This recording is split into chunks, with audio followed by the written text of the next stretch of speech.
La prévention du VIH et la PrEP en particulier dont on parle, qui consiste à prendre un cachet tous les jours, ce n'est pas quelque chose d'évident.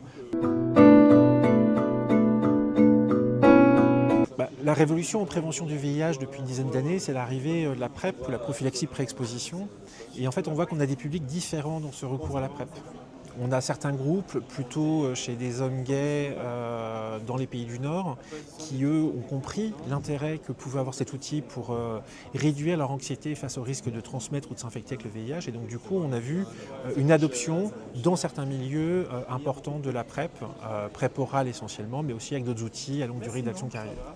Ce qu'on voit bien, c'est que ça marche beaucoup moins bien dans d'autres populations, les jeunes homosexuels, les populations migrantes, les personnes trans, les travailleuses du sexe, et de manière générale, finalement, les populations les plus précaires. Et en fait, ces populations les plus précaires, elles sont un peu dans une autre situation. En fait, la prévention du VIH peut paraître comme un objectif lointain, parce qu'en fait, le quotidien et les besoins de se trouver où se loger, où manger, et de lutter contre leur précarité économique, finalement, absorbent l'ensemble de leur charge mentale.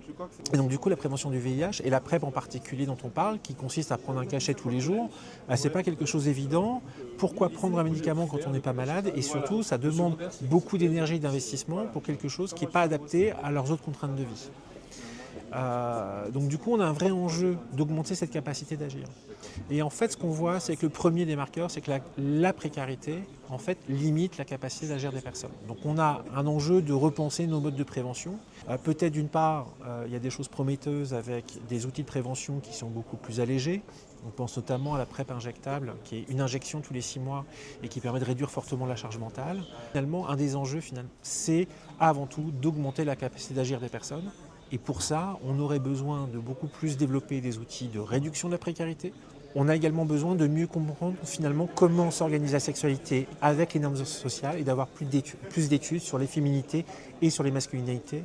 Ce qu'on voit bien, c'est que pour améliorer le bien-être global des populations, des hommes et des femmes, on a vraiment besoin de travailler sur l'ensemble des normes sociales et des normes de genre.